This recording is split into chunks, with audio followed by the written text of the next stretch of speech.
हार्दिक पांड्या ने world cup में अपनी चोट को लेकर 5 दिन में वापसी को लेकर इंजेक्शन लेने को लेकर एक बहुत बड़ा खुलासा किया है। दरअसल आपको पता ही है, हार्दिक पांड्या जो कि वर्ल्ड कप के दौरान चोटिल हो गए थे, 4 ही मैच उस वर्ल्ड कप में खेल पाए थे। लगातार 10 मैच इंडिया ने जीते थे और उसके बाद फाइनल मैच इंडिया हार गई। हार्दिक उसमें नहीं थे, चोट की वजह से बाहर हो गए थे।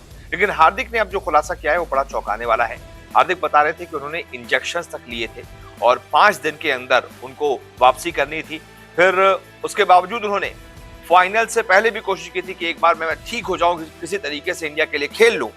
लेकिन कुछ ऐसी चीजें हुई जिसकी वजह से हार्दिक पांड्या नहीं खेल पाए और फिर 3 महीने के लिए बाहर हो गए। हार्दिक ने कहा, मैंने मैनेजमेंट से कहा था कि मैं 5 दिन बाद वापसी करूंगा। फिर मैंने अपने टखने पर 3 अलग अलग जगह इंजेक्शन लगवाए। मुझे अपने टखने से खून निकालना पड़ा। मैंने लगातार पेन किलर्स खाए। मैं सब कुछ देना चाहता था। फिर जैसे जैसे मैं जोर लगा रहा था वैसे वैसे ये होता गया। एक समय पर मुझे पता था कि अगर मैं जोर लगाता रहा तो मैं लंबे समय तक दूर हो सकता हूँ। अगर टीम के साथ रहने की 1% भी संभावना होती तो मैं ऐसा जरूर करता। यानी कि हार्दिक पांड्या बता रहे हैं कि उनको जो चोट लगी थी उसके बाद वो 5 दिन के अंदर उन्होंने मैनेजमेंट से कह दिया था कि मैं वापसी करूंगा और 5 दिन के अंदर वापसी करने के लिए उन्होंने अपने टखने पर 3 जगह इंजेक्शन भी लगवाए। जो खून था उसको निकालना भी पड़ा। लगातार उन्होंने पेन किलर्स भी खाए। वो अपना 100% देना चाहते थे और अगर 1% भी खेलने की उम्मीद रहती तो वो भी खेलना चाहते थे, क्योंकि उनके लिए देश बहुत बड़ा था। लोगों ने उनको बहुत ट्रोल किया, बहुत कुछ कहा, लेकिन जब ये सच्चाई लोगों को पता चली है तो लोग शॉक्ड रह गए हैं।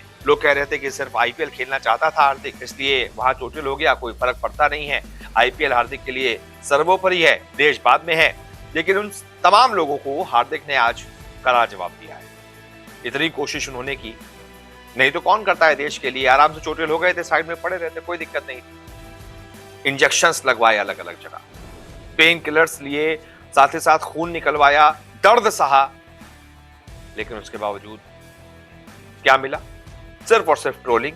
लोगों ने कहा कि ये सिर्फ और सिर्फ आईपीएल खेलता है और इंडिया के लिए जब भी खेलने की बारी आती है तो बड़े बड़े टूर्नामेंट में चोटिल हो जाता है, तो इसलिए इससे अच्छा है दूसरे खिलाड़ियों को मौका दिया जाए। लेकिन आज हार्दिक ने खुलासा करके बहुत बड़ी सनसनी मचा दी है। पांड्या ने आगे बताया कि चोट बहुत बढ़ गई थी जिसकी वजह से उन्हें ठीक होने में उम्मीद से ज्यादा समय लग गया। पांड्या ने बताया कि जब मैं जोर लगा रहा था तब मुझे दोबारा चोट लग गई, जहां मेरी चोट 3 महीने के लिए और बढ़ गई। यानी कि जब वो जोर लगा रहे थे कि ठीक हो जाए किस तरीके से, उसी जगह पर दोबारा चोट लग गई और उसके बाद फिर वो 3 महीने तक के लिए क्रिकेट से बाहर हो गए। पांड्या ने बताया कि मैं ठीक से चल तक नहीं पा रहा था, लेकिन मैं दौड़ने की भी कोशिश कर रहा था। मैं किसी तरीके से पेन किलर ले रहा था। मैं वापसी करने की कोशिश कर रहा था। सबसे बड़ा गर्व मेरे लिए देश के लिए खेलना है और घर पर विश्व कप मेरा सपना था, मैं उसमें चूक गया और ये कुछ ऐसा है जो दिल पर भारी पड़ने वाला है। यानी कि पांड्या को हमेशा इस बात का मलाल रहेगा कि वो अपने देश के लिए खेल भी नहीं पाए और उसको अपने ही घर पर वर्ल्ड कप जिता भी नहीं पाए। बहुत बहुत शुक्रिया फिलहाल इस रिपोर्ट को देखने के लिए।